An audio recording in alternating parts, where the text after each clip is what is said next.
علماء کرام تجارت میں کیسے آگے بڑھیں، اس عنوان کے تحت جامعہ تعلیمات صوفیہ کے زیر اہتمام خواجہ بندہ نواز گیسو دراز علی رحمت الرضوان کے تاریخی شہر گلبرگہ میں ایک سیمینار کا انعقاد کیا گیا۔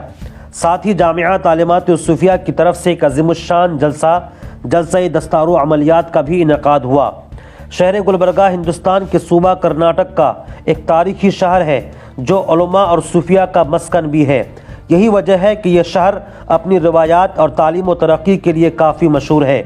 اس بیچ اس شہر گلبرگہ میں واقع جامعہ تعلیمات صوفیہ بھی اپنے طریقہ تعلیم، نظام تربیت اور بالخصوص میدان عملیات میں نمایاں کام انجام دینے کے لیے کافی مشہور و معروف ہے۔ اس جامعہ میں زیر تعلیم طلبہ جہاں دینی و عصری تعلیم سے آشنا ہوتے ہیں، وہی عملیات کے میدان میں بھی اچھی خاصی صلاحیت پیدا کر لیتے ہیں۔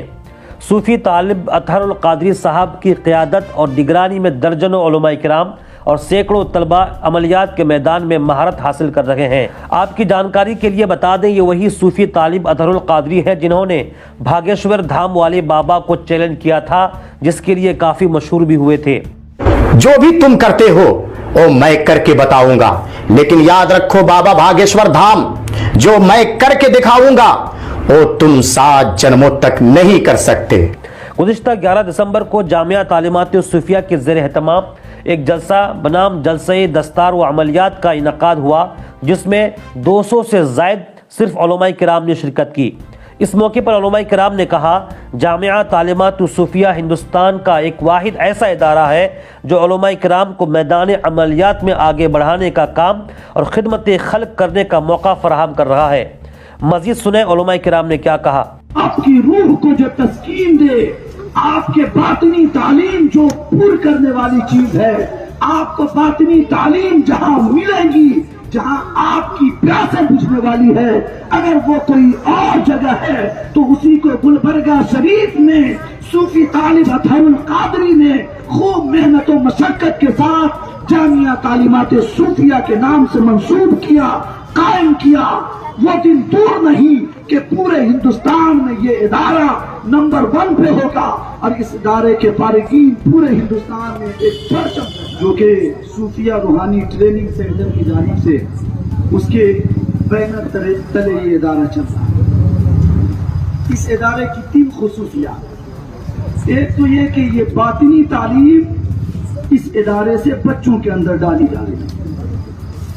دوسری خصوصیات میں دوسری چیز یہ کہ ظاہری تعلیم بھی بچوں کو پڑھائی جا رہی ہے، اور اس ادارے کی تیسری خصوصیات یہ ہے کہ یہ ادارہ ہی نہیں بلکہ یہ مکمل ایک خانقاہ بھی ہے، جس کو خانقاہ قادریہ دارالشفا کے نام سے جانتے ہیں۔ اس لیے اس ادارے میں 3 چیزیں جو کافی اہم اور معنی رکھتے ہیں۔ اگر کسی کو عالم دین بننا ہو، حافظ قرآن بننا ہو تو اس ادارہ کا رخ کریں۔ اگر کسی کو روحانی تربیت میں رہ کر کے کچھ سیکھنا ہو، عامل بننا ہو، اور اندرونی جو تعلیم ہے اسے حاصل کرنا ہو تو وہ بھی بلا جھجک اس ادارے تک پہنچ سکتا ہے۔